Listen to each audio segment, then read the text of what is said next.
Amigos de Tampaisa TV, soy Fernando Espinosa y te invito para que me acompañes en Charlas con Fer. Amables televidentes, bienvenidos a Charlas con Fer, tips de historia con el doctor Orlando Montoya Moreno. Un recorrido por diferentes sitios, lugares, personajes, donde vamos a contarles a todos nuestros televidentes que lo pueden seguir en nuestro canal de YouTube de Tampaisa TV para que te quede ahí para la historia.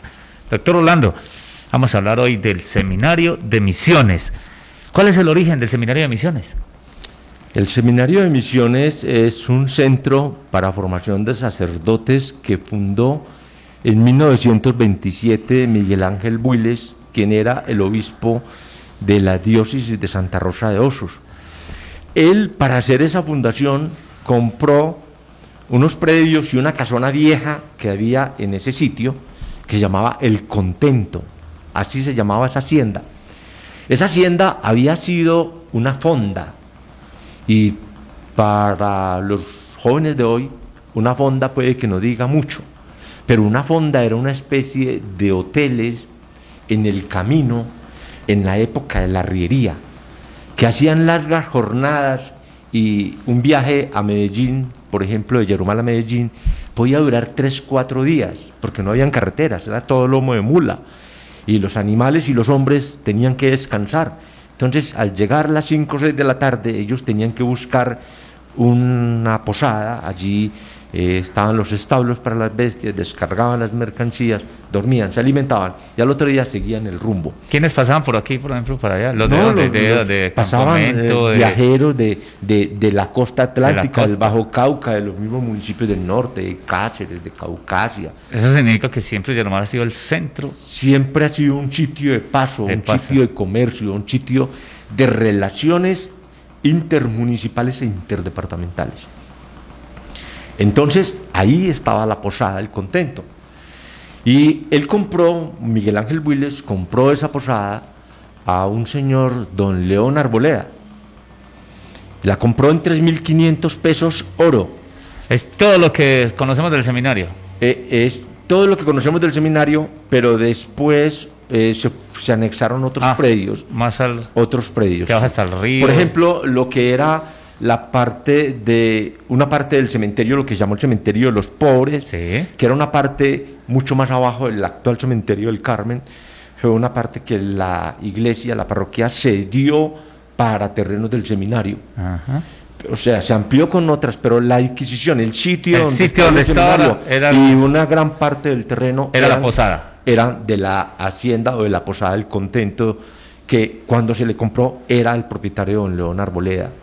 La compraron en 3.500 pesos oro, y eso es importante porque es que la moneda en Colombia en el tiempo de las guerras civiles se devaluó mucho.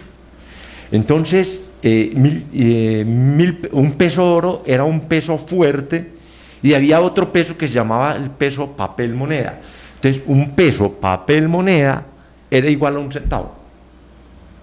Es decir, al centavo se le dio valor de peso por la inflación, para tratar como de recuperar y no manejar cifras astronómicas como las que tenemos hoy en la denominación de los billetes. Entonces esta se compró por 3.500 pesos oro, entre otras cosas, que significaba, como hasta no hace mucho en nuestra denominación de los billetes, que la moneda tenía un respaldo en oro. Es decir, cuando usted tenía 3.000 pesos, había una cantidad de oro que soportaba esos 3.000 pesos. Y así decía el billete, 3.000 pesos. Sí, así decía el billete. Entonces, la compra en esa cantidad de dinero, pero la casa estaba realmente en muy malas condiciones, y el 3 de julio de 1927, en el mismo año en que él compra la edificación, él abre las puertas del seminario, y ese día se matriculan los 5 primeros aspirantes. 10 años después se va a ordenar la primera promoción de sacerdotes, 10 años después, porque la formación del sacerdocio siempre ha sido una formación extensa en el tiempo. Pero como la edificación estaba en muy malas condiciones, entonces ellos alquilan una casa en el sector de los Dominios del Niño, y allí se empieza la formación, mientras tanto van haciendo demolición y construcción de la actual sede. Esa sede se construye con planos de su primer rector, que fue Aníbal Muñoz Duque, un sacerdote nacido en Santa Rosa de Osos, que luego llegó a ser arzobispo primado de Colombia y cardenal de la Iglesia Católica. Ese es como el origen de ese seminario. ¿Sí se empezó a construir de arriba para abajo? ¿O es un mito? ¿Qué se empezó? El seminario. Lo empezaron a construir como de la parte de arriba. Tiene una parte. La primera parte, el seminario se construyó una edificación como lo suficiente, lo que se necesitaba para la época. Entonces, después fue creciendo, por el tiempo habían muchas vocaciones, no había tanta formación universitaria como hay hoy, y la gran ambición de toda familia era que sus hijos fueran sacerdotes o sus hijas fueran monjas. Entonces las vocaciones entre los sacerdotes eran nutridas, todo el mundo quería ser sacerdote, y hubo necesidad de ampliar el seminario. Entonces, de la planta que estaba construida en la primera parte, donde está la capilla, esa parte hubo necesidad de ampliarla. Entonces fueron haciendo banqueos, remoción de tierra hacia la parte de abajo, o sea, desde el piso hacia abajo, y iban sosteniendo, apuntalando la edificación construida para que no se cayera, y fueron construyendo hacia abajo. Es decir, que el seminario se construyó de arriba hacia abajo. Lo que hoy es hoy el tercer piso fue inicialmente una planta única, el primer piso, y el segundo piso fue el segundo piso, pero construido hacia abajo, no hacia arriba. Eso es un empezaron a comerle a la montaña y a sostenerla. Y así 3 plantas. 3 plantas. Esa ingeniería... Sí, ya el resto de la edificación sí fue construido en las convenciones normales, y eso representa un desafío a la arquitectura. Bueno, ¿qué mérito tiene pues en el segundo tips el Seminario de Misiones? Pues mire, ese mérito, ese que acabamos de mencionar, porque usted me lo trae a cuento, es un mérito primero en cuanto a la arquitectura, un desafío a la construcción en su primer bloque, pero también representa la cuna del nacimiento de una comunidad reconocida en el mundo por sus misiones, por su labor de evangelización, que ha trascendido a 3 o 4 continentes. Al mismo tiempo, ese seminario es el primer seminario de misiones extranjeras de Sudamérica, el primero, y el segundo en todo el continente americano, en todo el continente. El primero fue en Nueva York, 15 y 16 años antes de este. Pero al mismo tiempo representa la embajada cultural de Yarumal. Los misioneros de Yarumal tienen una característica: están en muchos lugares del mundo, y esa comunidad no tiene el nombre de un santo, como es lo usual entre las comunidades religiosas. Los salesianos tienen el nombre de San Francisco de Sales. Uno mira las comunidades teresitas, de Santa Teresita del Niño Jesús, pero esta no tiene el nombre de un santo. La comunidad es Seminario de Misiones Extranjeras de Yarumal. Los misioneros son misioneros de Yarumal. Cuando ellos llegan a cualquier lugar del mundo les preguntan, bueno, ¿y Yarumal quién es? ¿Dónde nació? ¿Quién es ese señor? Ellos le tienen que explicar. No es un señor, es una población. Entonces ellos, donde llegan, siempre están mencionando el nombre de Yarumal, y por esa razón Yarumal es una población muy conocida en todos los lugares del mundo gracias a esa embajada que han hecho los misioneros. Pero ese edificio es también un edificio que representa para nosotros un patrimonio cultural, histórico y arquitectónico, y fue declarado patrimonio cultural, bien material del municipio de Yarumal por un acuerdo del Consejo, cuyo promotor fue el concejal don Héctor Correa en el año 2007. Entonces representa para nosotros un ícono cultural, una referencia necesariamente que ha trascendido nuestras fronteras y que nos ha dado a conocer ante el mundo. Bueno, ¿y cómo surgió la idea en Monseñor Builes de fundar un seminario? Mire, la idea no fue ni siquiera Monseñor Builes. La historia de cómo llega Monseñor Builes a fundar este seminario Es una tarea que a él le ponen, un reto que a él le ponen.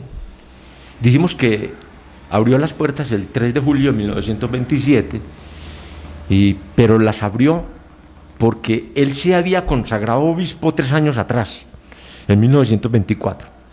En un evento, coincidió con un evento que era el primer congreso misional colombiano, pero en Colombia no habían muchas comunidades colombianas haciendo misiones. Estaban sí las misioneras de la Madre Laura, y habían misioneros pero extranjeros aquí. Y aquí ya se pretendía era que nosotros hiciéramos misiones en el extranjero, de ahí el nombre de misioneros, de Seminario de Misiones Extranjeras de Yarumal, porque era para hacer misiones afuera. También hicieron misiones dentro del país, pero el gran objetivo era hacer las misiones en el mundo. Entonces, cuando él se ordena, en ese congreso misional que estaba ocurriendo simultáneamente, un superior de los eudistas, Maturín Geano, hace una propuesta de que Colombia se cree un seminario de misiones extranjeras, y la propuesta es aprobada. Y entonces este provincial, este superior de la comunidad de los eudistas, propone a Miguel Ángel Builes, que era una persona muy joven, recién consagrado obispo, y lo propone y le dice: usted es el hombre. Monseñor Builes realmente se llenó de susto, de temor, porque estaba frente a un reto muy grande, y era una cosa de la que él, pues, no teníamos mucha experiencia, y él de eso no conocía nada. Pasan 2-3 años, y el nuncio apostólico de Colombia viene a Medellín, y le vuelve a insistir a Monseñor Builes: usted es el hombre para crear este seminario. Él le confiesa que no tiene ninguna experiencia en eso, y el nuncio apostólico, Paolo Giovi, le dice: mire, usted tiene aquí una vecina que le puede ayudar mucho, es la Madre Laura, pregúntele. Y la Madre Laura está detrás, a la sombra, pasa desapercibida, pero la Madre Laura está en la fundación del Seminario de Misiones, ella crea las primeras constituciones, Builes simplemente le hace el ajuste, ella le enseña cómo se hacen las misiones, algunos de sus misioneras los acompañan a ellos en algunas de las misiones, y de manera que entonces nace por un compromiso en su consagración como obispo, por una solicitud del nuncio y por un apoyo muy grande que le dio la Madre Laura Montoya, hoy santa. Hoy, en esa ruta de los recorridos de la Madre Laura aparece Yarumal. Claro. En esos recorridos, ¿no? Claro, es que la Madre Laura estuvo aquí, incluso estuvo 2-3 veces que sepamos, y una de ellas fue porque iba perdida. Ella llegó a Yarumal extraviada, iba para Cartagena a pedirle un permiso al obispo de la diócesis de allá para que le permitiera hacer misiones en territorios del Caribe. Y entonces seguramente vio un mapa y, viendo a Cartagena y Yarumal, pensó que el camino era por Yarumal, pero realmente el camino en esa época no era por Yarumal, era un camino por Trocha, pues pudo haber llegado, pero se hubiera demorado muchos meses. Y cuando llegó a Ituango, el sacerdote de Ituango le dijo: hermana, está perdida, por aquí no es el camino, le toca devolverse, porque el camino para ir a la costa atlántica tenía que, estando ya en el norte, tenía que coger este camino de salir a Carolina del Príncipe para pasar finalmente hasta lo que es el nordeste, y de ahí coger por Puerto Berrío hasta llegar al Caribe por el río Magdalena.